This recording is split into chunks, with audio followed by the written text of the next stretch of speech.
पिछड़ा वर्ग है, बख्शी पंच के लोग हैं, गुजराती भाषा में मंडल पंच के लोग हैं, वो लोग ब्राह्मण धर्म के अनुसार शूद्र है।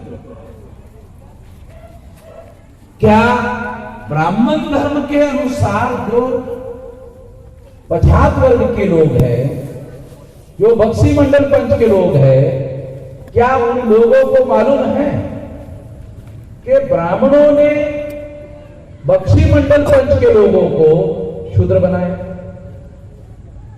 तो गुजरात के लोगों को यह बात पता नहीं। दूसरी बात आपको इसी से रिलेटेड बता दूं, शूद्र कौन है? तो चौथे वर्ण के लोग शूद्र हैं। आदिवासी चौथे वर्ण में नहीं आते, अछूत चौथे वर्ण में नहीं आते।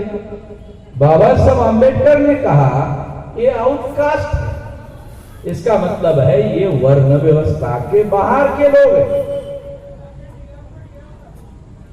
अब शूद्रों को यानी पिछड़े वर्ग के लोगों को ब्राह्मणों ने चौथे वर्ण में लिया, मगर ब्राह्मण को अधिकार दिया, क्षत्रियों को अधिकार दिया, वैश्य को अधिकार दिया, शूद्र को कोई अधिकार नहीं दिया। तो जो पिछड़े वर्ग के लोग हैं उन लोगों को ब्राह्मण लोग किसी प्रकार का कोई अधिकार देना नहीं चाहते, क्योंकि वर्ण व्यवस्था में पिछड़े वर्ग को कोई अधिकार नहीं है। शूद्र वर्ग ही पिछड़ा है, पिछड़ा ही शूद्र है, और ब्राह्मणों ने इनको अधिकार वंचित किया हुआ है। मैं आपको बताना चाहता हूं, 17 अगस्त 1932 को शेड्यूल कास्ट को रिकॉग्नाइजेशन भी मिला, राइट भी मिला, और पछात वर्ग के लोगों को, बख्शी मंडल पंच के लोगों को 16 नवंबर 92 को यानी 17 अगस्त 1932 को शेड्यूल कास्ट को अधिकार मिला, और बख्शी मंडल पंच के लोगों को कब अधिकार मिला? 17 नवंबर 92 को, यानी 32 और 92 में कितने साल का अंतर है? 60 साल का। यानी शेड्यूल कास्ट को 60 साल पहले अधिकार मिला 92 के, और उसके 60 साल बाद ओबीसी बख्शी मंडल पंच के लोगों को अधिकार मिला, आरक्षण का अधिकार मिला। इसका मतलब है 60 साल तक बख्शी मंडल पंच के लोगों को अधिकार रोक के रखा गया। आजादी मिली 15 अगस्त 47 को, आजाद मिलने के बाद 26 जनवरी 1950 को संविधान लागू हुआ। संविधान ने सभी लोगों को समान घोषित कर दिया, ऑल आर इक्वल्स। सभी नागरिकों को बाबा साहब आंबेडकर ने समान घोषित कर दिया, मगर ब्राह्मण समान मानने के लिए तैयार नहीं। 92 तक यानी 50 और 92, 60, 70, 80, 90 यानी 42 साल संविधान लागू होने के 42 साल तक पिछड़े वर्ग के लोगों को अधिकार नहीं दिए, बख्शी मंडल पंच के लोगों को अधिकार नहीं दिए। मैं आपको यह खास बात समझा रहा हूं, आरएसएस के लोगों ने एक ओबीसी के आदमी को प्रधानमंत्री बनाया, एक आदमी, नरेंद्र मोदी को। आरएसएस के लोगों ने एक आदमी को, एक पिछड़े वर्ग के आदमी को देश का प्रधानमंत्री बनाया, और उसको कहा अब बहुत हो गया है, पिछड़े वर्ग के आदमी को हमने प्रधानमंत्री बना दिया, अब और क्या चाहिए? तो आप ऐसा करो पिछड़े वर्ग के लोगों की जाति आधारित गिनती नहीं होगी, ये हलफनामा सुप्रीम कोर्ट में दे दो। तो नरेंद्र मोदी को एक बख्शीमंडल पंच के आदमी को प्रधानमंत्री तो बनाया, मगर उसको कहा कि आप लोगों की देश में संख्या कितनी है गिनती नहीं करने का अधिकार, आपकी गिनती नहीं होगी। नरेंद्र मोदी कितना महान है, जंगलों में शेर घट गए तो अफ्रीका से लाए। ऐसा महान आदमी जो है दुनिया में कहीं पर भी नहीं होगा। यानी जंगलों में गिनती किया, जंगलों में गिनती किया, शेर घट गए, मगर इंसानों की गिनती नहीं किया। इंसान जो पिछड़े वर्ग के हैं, बख्शीमंडल पंच के हैं, उसकी गिनती करने के लिए मना कर दिया। इससे सिद्ध होता है कि नरेंद्र मोदी को प्रधानमंत्री का पद दिया गया। पद अधिकार आरएसएस वालों के पास ही है। नरेंद्र मोदी को पद दिया गया, अधिकार आरएसएस वालों के पास ही है। फिर पद भी काय के लिए दिया, ये भी नहीं देते, ये काय के लिए दिया? तो ये मजबूरी का नाम महात्मा गांधी, मजबूरी का नाम महात्मा गांधी। बाबा साहब आंबेडकर ने हर 21 साल के व्यक्ति को वोट का अधिकार दिया, तो पिछड़े वर्ग के लोगों की संख्या 52% है। तो ब्राह्मणों ने सोचा कि एक ऐसे आदमी को हम पद दे देते प्रधानमंत्री का और उसको दिखाकर वोट ले लेते हैं, शपथ प्रधानमंत्री की नरेंद्र मोदी ले लेगा, सत्ता हमारे हाथ में रहेगी, जिम्मेदारी नरेंद्र मोदी की, हमारी कोई जिम्मेदारी नहीं, मगर सत्ता हमारे हाथ में रहेगी, फैसले हम करेंगे, पार्लियामेंट में जवाब नरेंद्र मोदी देगा, मंत्री नरेंद्र मोदी के वो जवाब देंगे। यानी आरएसएस के लोगों की कोई जिम्मेदारी नहीं। 52% ओबीसी के लोगों की गिनती करने के लिए मना करना। इससे सिद्ध होता है कि नरेंद्र मोदी को आरएसएस ने प्रधानमंत्री का पद दिया, अधिकार नहीं दिया।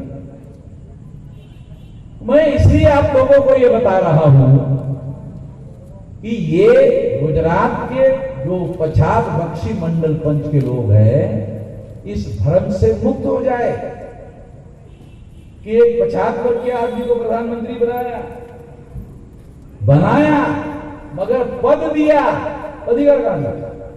गांधी भाई कहां दिया? वो अधिकार ही नहीं दिया। और वो इसलिए पद दिया, पद भी नहीं देना चाहिए था, ये इसलिए दिया क्योंकि उसका चेहरा दिखाकर वोट लिया जा सकता है। जब अंग्रेज भारत में थे तो ब्राह्मणों ने इस देश में आजादी का आंदोलन चलाया। तो ये ब्राह्मणों के आजादी का आंदोलन था, ये हमारे आजादी का आंदोलन नहीं था। अगर ये हमारे आजादी का आंदोलन होता तो ज्योतिराव फुले इसमें शामिल होते, शाहू महाराज इसमें शामिल होते, बाबा साहब आंबेडकर इसमें शामिल होते। ज्योतिराव फुले तथाकथित आजादी के आंदोलन में शामिल नहीं हुए, शाहू महाराज आजादी के आंदोलन में शामिल नहीं हुए, बाबा साहब आंबेडकर आजादी के आंदोलन में शामिल नहीं हुए। क्यों? क्योंकि ये हमारे आजादी का आंदोलन नहीं था। 15 अगस्त 47 को ब्राह्मण आजाद हो गए, इसलिए ब्राह्मण देश का प्रधानमंत्री हो गया। ब्राह्मण अंग्रेजों के गुलाम थे, हम ब्राह्मणों के गुलाम। ब्राह्मण अंग्रेजों के गुलाम थे, हम ब्राह्मणों के गुलाम थे। ब्राह्मण अंग्रेजों के गुलामी से आजाद हो गए, आजाद हो गए तो प्रधानमंत्री हो गए ब्राह्मण। हम तो ब्राह्मणों के गुलाम थे। 26 जनवरी 1950 को बाबा साहब अम्बेडकर ने सभी लोगों को समान अधिकार दिए, तो 26 जनवरी 1950 को संविधान लागू होने से हम आजाद हो गए। 15 अगस्त 47 से हम आजाद नहीं हुए। ये ध्यान रखो, 15 अगस्त से ब्राह्मण अंग्रेजों के गुलाम थे, हम ब्राह्मणों के गुलाम थे, यानी हम गुलामों के गुलाम थे। अंग्रेजों के गुलाम आजाद हो गए, गुलामों के गुलाम आजाद नहीं हुए।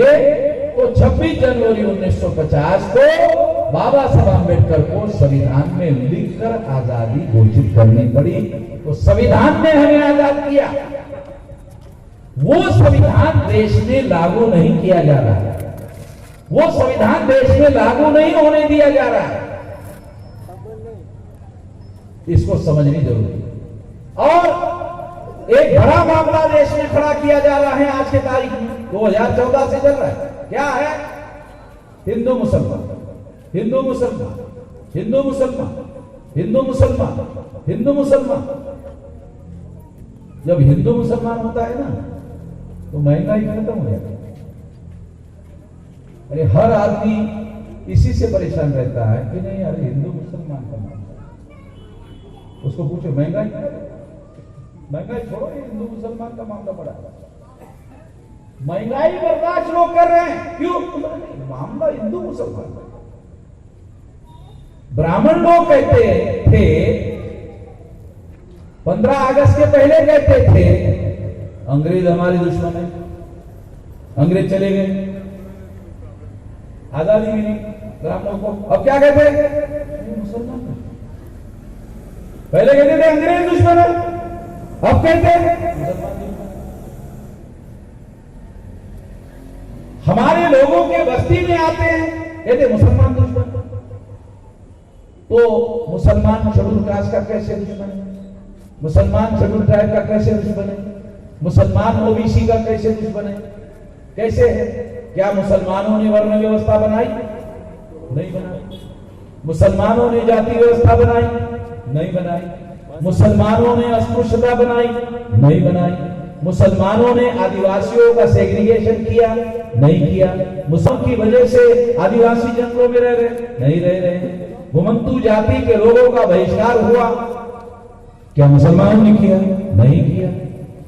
शुद्धत्व पिछड़े वर्ग बख्शी मंडल पर थोपा गया, क्या ये काम मुसलमानों ने किया? नहीं किया। महिलाओं को दास बनाया, क्या ये मुसलमानों ने किया? नहीं किया। इसमें से कोई भी काम मुसलमानों ने नहीं किया। ये सारा का सारा काम ब्राह्मणों ने किया। इसमें से कोई भी काम मुसलमानों ने नहीं किया। ये सारा का सारा काम ब्राह्मणों ने किया। और ब्राह्मणों के वेद, श्रुति, स्मृति, पुराण, रामायण, महाभारत, गीता, इसमें सारा लिखा हुआ है, लिखित है। इसका मतलब है कि ब्राह्मणों ने हम लोगों को इस देश में गुलाम बना कर रखा हुआ है। मुसलमान हमारे दुश्मन किस आधार पर है? मुसलमान राष्ट्रपति है, मुसलमान देश चला रहे हैं, मुसलमान बड़े बड़े मंत्री है, संतरी है, कौन है? क्या मुसलमानों के पास कोई पावर है? कुछ भी नहीं। मुसलमानों के पास कुछ नहीं है। मगर आरएसएस के लोग मुसलमानों को एससी, एसटी, ओबीसी के सामने बता रहे ये तुम्हारे दुश्मन है।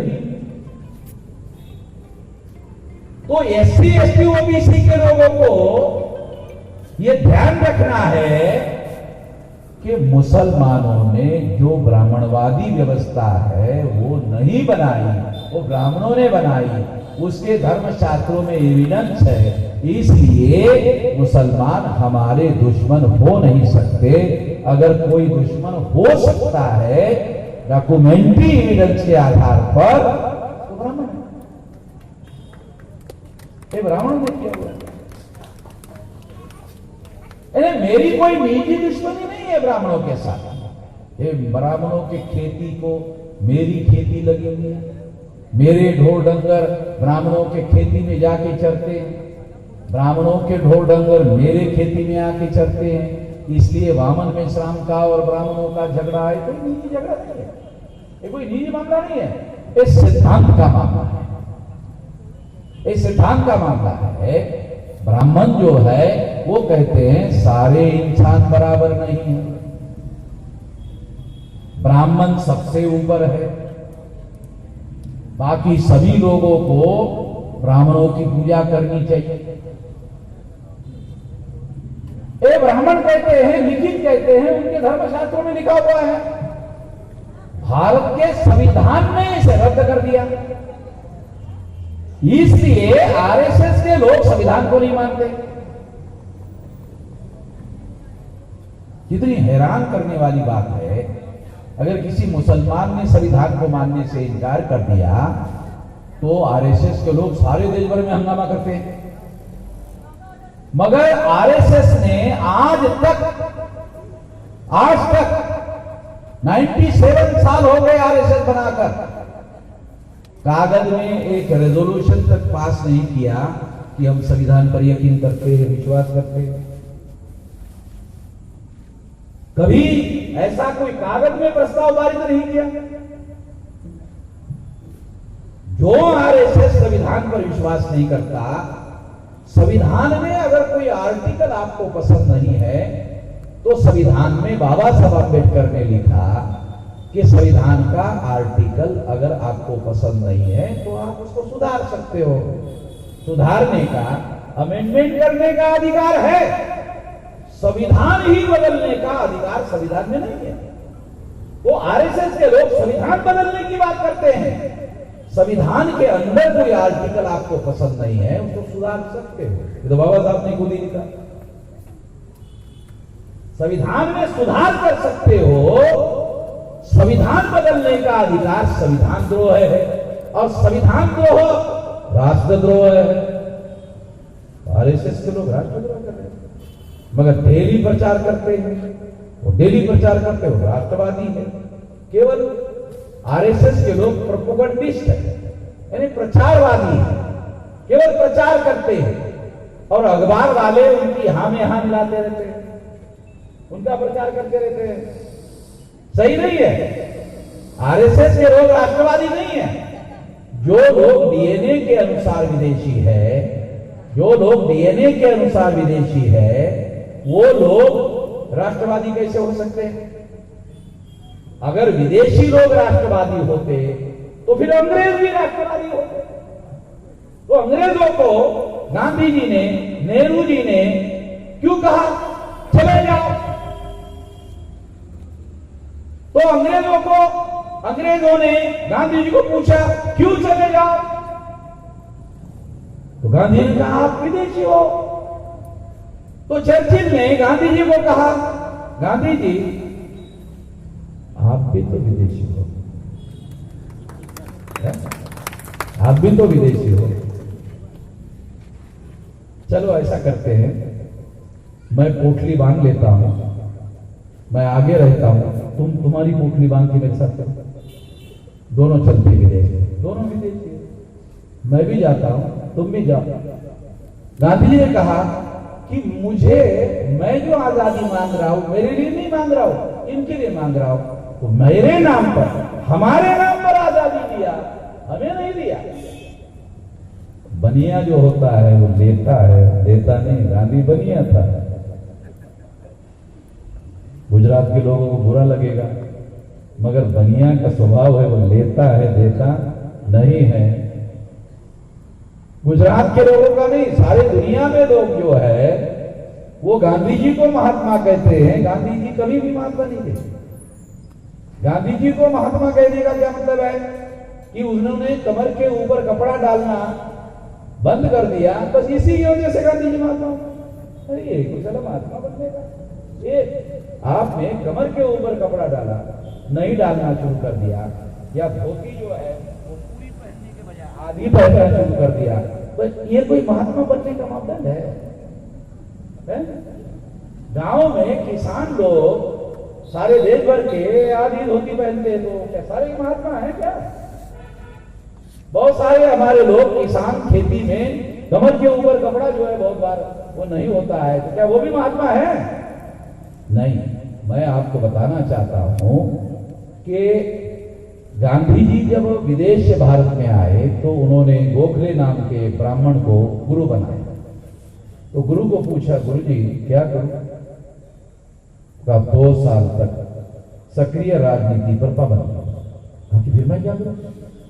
तो गुरु जी ने कहा, गोखले ने, भारत भ्रमण करो, भारत भ्रमण करो। तो गुरु जी के कहने पर तुम बहुत साल विदेश में रहे हो, तुमको भारत मालूम नहीं है, भारत भ्रमण करो। गांधी जी सारे देश भर में घूमने के लिए निकले। निकलने के बाद गांधी जी को भारत का एक रहस्य पता चला कि भारत के लोग साधु महात्माओं को ज्यादा मानते हैं, नेताओं को नहीं।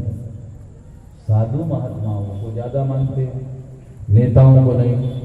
तो गांधी जी ने ये रहस्य जान लिया। अरे साधु महात्मा तो लोग मानते जाते। तो गांधी जी ने साधु बनने का नाटक रचने का प्लान बनाया कि नेता बनना है तो पहले साधु बनना पड़ेगा। तो साधु बनेंगे तो लोग मानेंगे, तो नेता बन जाएंगे तो फिर साधु बनकर अपना उपयोग और इस्तेमाल करेंगे, लोगों का जन समर्थन करेंगे तो इसका इस्तेमाल करेंगे। इस तरह से गांधी जी ने भारत की प्रजा के साथ धोखाधड़ी करने का काम किया। बाबा साहब अम्बेडकर बैरिस्टर थे, पढ़े लिखे थे।